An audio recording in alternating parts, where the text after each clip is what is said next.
जय हिंद मेरे प्यारे साथियों, लेकर आ गया हूं बिहार राज्य दर्शन का पार्ट 3।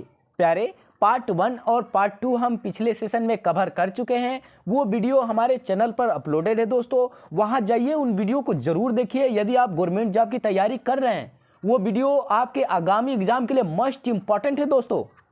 बिहार से जो भी वैकेंसी आने वाली है, आपको ज्ञात होगा बिहार में बिहार पुलिस की बम्पर वैकेंसी आने वाली है।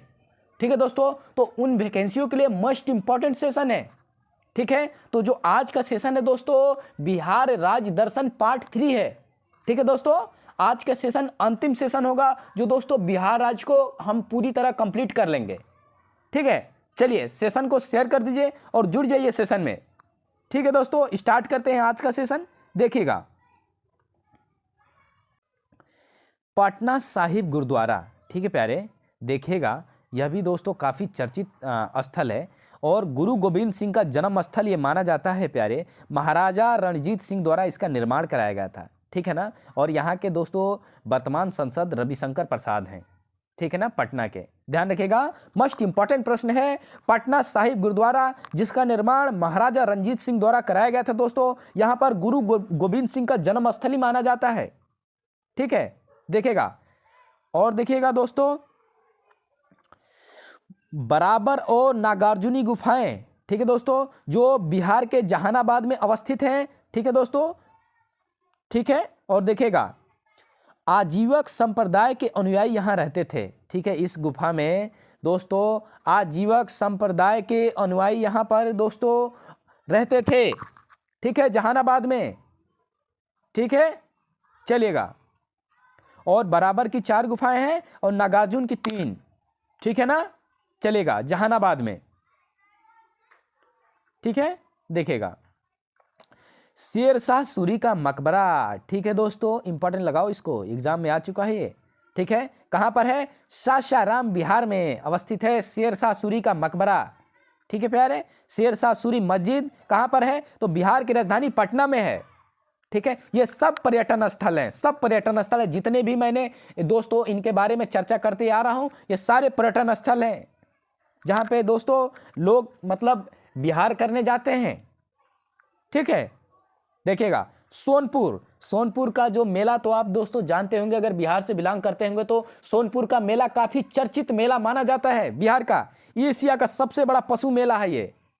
ठीक है दोस्तों, सोनपुर का मेला एशिया का, ध्यान दीजिएगा, एशिया में बहुत डेवलप कंट्री है, तो इसमें सबसे बड़ा मेला माना जाता है पशु मेला। ठीक है, चलिएगा, देखते हैं दोस्तों, महाबोधि मंदिर। ठीक है दोस्तों, जो गया जिले में अवस्थित है प्यारे, और यूनेस्को के धरोहर में 2003 में शामिल हो गया था। ठीक है ना, चलिएगा, आप देखते हैं दोस्तों मुंगेर।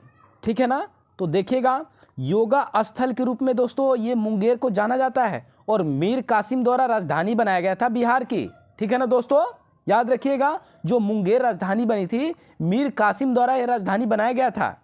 ठीक है प्यारे, चलेगा, अब देखिए, वैशाली वाजी गणतंत्र की राजधानी थी। ठीक है दोस्तों, वैशाली वाजी गणतंत्र की राजधानी बनाई गई थी। ठीक है, चलेगा, तो मुंगेर हो गया, वैशाली हो गया। देखिएगा, अब दोस्तों राजगीर का विश्व शांति स्तूप। ठीक है दोस्तों, देखिएगा, ये भी काफी चर्चित स्थल है, जो कहां पर अवस्थित है? राजगीर जिले में अवस्थित है। ठीक है प्यारे, राजगीर का विश्व शांति स्तूप बिहार के राजगीर जिले में अवस्थित है, स्थापित है। ठीक है, अब देखिएगा, बक्सर का किला। ठीक है प्यारे, ध्यान दीजिएगा, बक्सर का किला 1764 में बक्सर का युद्ध दोस्तों, अंग्रेज हेक्टर मुनरो और अवध के नवाब दोस्तों मीर कासिम, शाह आलम द्वितीय, जो मुगल शासक थे दोस्तों, इनके बीच बक्सर का युद्ध हुआ था। ठीक है प्यारे, 1764 में बक्सर का युद्ध हुआ था, इंपॉर्टेंट है। और बक्सर का किला दोस्तों अवस्थित है बक्सर में ही। ठीक है ना, बक्सर जो दोस्तों बिहार का एक जिला है, ठीक है, वहां पर बक्सर किला अवस्थित है, और 1764 में यहां पर बक्सर का युद्ध हुआ था प्यारे। और किस में हुआ था? तो जो अंग्रेज हेक्टर मुनरो था, उसके साथ अवध के नवाब मीर कासिम और शाह आलम, जो तीनों लोग थे सम्मिलित होकर दोस्तों ये हेक्टर मुनरो से लड़ाई लिए थे, ठीक है, बक्सर के युद्ध में। ठीक है प्यारे, चलेगा। अब देखिएगा 1765 में इलाहाबाद की संधि हुई थी प्यारे इस युद्ध के उपरांत। ठीक है, इस युद्ध को समाप्त कर दिया गया, इलाहाबाद की संधि स्थापित जब हुई तब। ठीक है, कब हुई थी? 1765 में। किसके द्वारा हुई थी? तो रॉबर्ट क्लाइव के द्वारा ये इलाहाबाद की संधि हुई थी।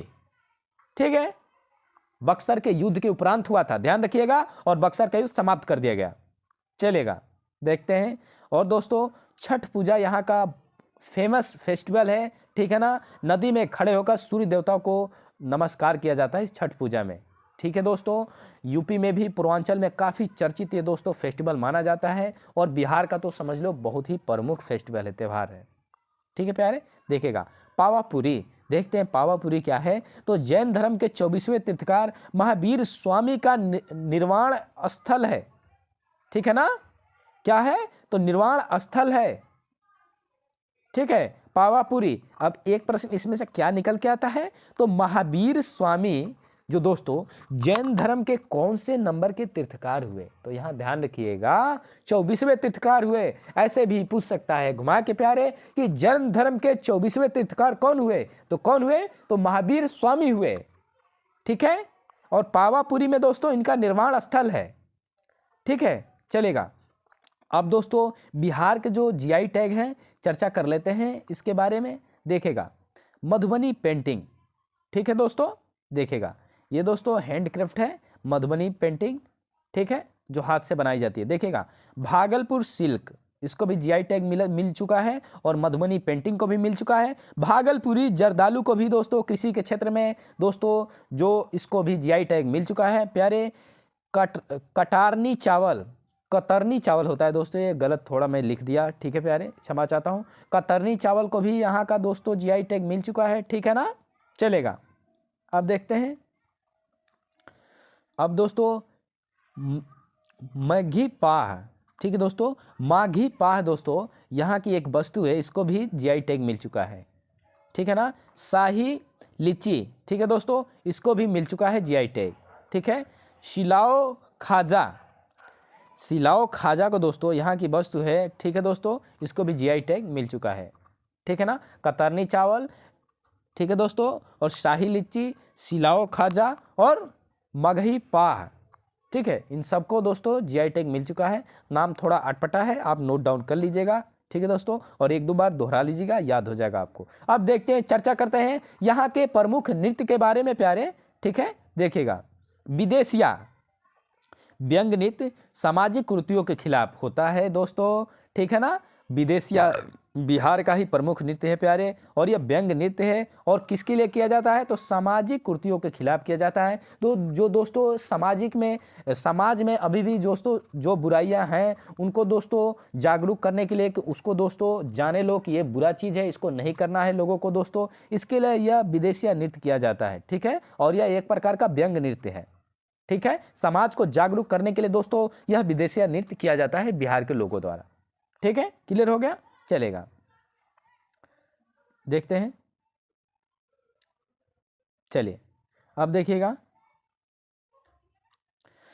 जाट जाटी नृत्य। ठीक है, 4 कदम आगे और 4 कदम पीछे रखते हुए महिलाओं द्वारा नृत्य किया जाता है। ठीक है ना दोस्तों, यह बिहार का लोक नृत्य है, ध्यान रखिएगा। जाट जाटी नृत्य, 4 कदम आगे और 4 कदम पीछे रखते हुए महिलाओं द्वारा यह नृत्य किया जाता है। इंपॉर्टेंट, इसको लगा लीजिएगा।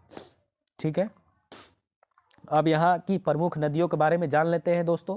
देखिएगा गंगा नदी, गंडक, कोसी, बागमती, बूढ़ी गंगा। ठीक है दोस्तों, यहाँ को दोस्तों देखिएगा। ठीक है प्यारे, तो यहाँ का जो गंगा नदी है इनको गंडक, कोसी, बागमती, बूढ़ी गंगा, इन चारों नाम से भी जाना जाता है। ठीक है दोस्तों, वहाँ की गंगा नदी का, ठीक है, बिहार में जो गंगा नदी निकलती है बिहार से, तो उनको दोस्तों गंडक, कोसी, बागमती, बूढ़ी गंगा के नाम से जाना जाता है। अब देखिए कोसी नदी है जो दोस्तों ये बिहार में है, और बिहार का शोक माना जाता है दोस्तों, ये बहुत ज़्यादा ही बाढ़ लेके आती है नदी। ठीक है ना, इसीलिए दोस्तों इसको बिहार का शोक कहा जाता है, काफ़ी दोस्तों तबाही मचाती है ये।